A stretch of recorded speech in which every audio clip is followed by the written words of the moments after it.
Hi, I'm Matt Mead, Governor of Wyoming. Have the opportunity today to talk to you a little bit about ag and what it means to me and what it means to Wyoming. First, a little bit about me and my personal background.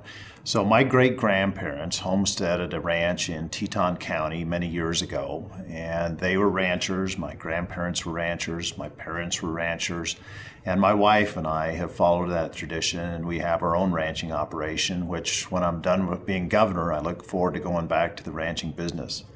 I say that because having grown up on a ranch and hearing stories from my grandparents and even my great-grandparents and parents, it is ag that so much ties me to the state of Wyoming and to the land. I remember growing up and the pride my grandparents and parents had in saying that they were ranchers. They had that pride because they recognized that it provided open space to so much of Wyoming, that it provided habitat for wildlife, and it also, very importantly, put food on the table for Wyoming citizens, for the people of the United States and around the world. They always felt pride in that they could say every day that their job was helping feed America and helping feed the world. I too share that pride in saying that in ranching we get to help feed the families of America. Wyoming has a great tradition in ag, and it means so much to ranchers for sure, but it means so much to all of Wyoming because what it provides, not only in terms of food, but open space and wildlife. The history of ranching is long in Wyoming. It began in 1830 when 5 cows were brought into the state. It took almost another 40 years of cattle moving through Wyoming before large herds were brought to stay. The arrival of the railroad in 1867 started off the cattle boom in Wyoming. Having the railroad was critical to growing the business in the state. Also, free grass, a country hungry for beef, and railroad access for shipping provided the chance for businessmen and women to make a lot of money raising cattle. Raising sheep was also a big business, and the sheep industry grew along with cattle ranches. In fact, by the early 1900s, there were more sheep in Wyoming than cattle. About that same time, homesteading acts began allowing settlers to claim pieces of land across the West. As the settlers arrived, the large areas of free grazing land used by the cattle and sheepmen were broken into smaller pieces. Now, this, as many in Wyoming know, this led to conflict between the different groups over the best uses of the land and the resources. This time in history is known as the Range Wars. Some of you may have heard of events and people from this time in our history, including the Johnson County War, Tom Horn, and Cattle Kate.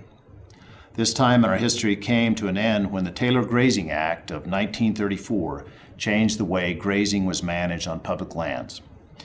Many of the early settlers tried raising crops as well as livestock. Farming in Wyoming was a unique challenge for the settlers because of the harsh weather conditions in our state. The rainwater received each year is not enough to support most crops, and unless the settler was lucky enough to claim land near a stream or a river, it was not possible to irrigate.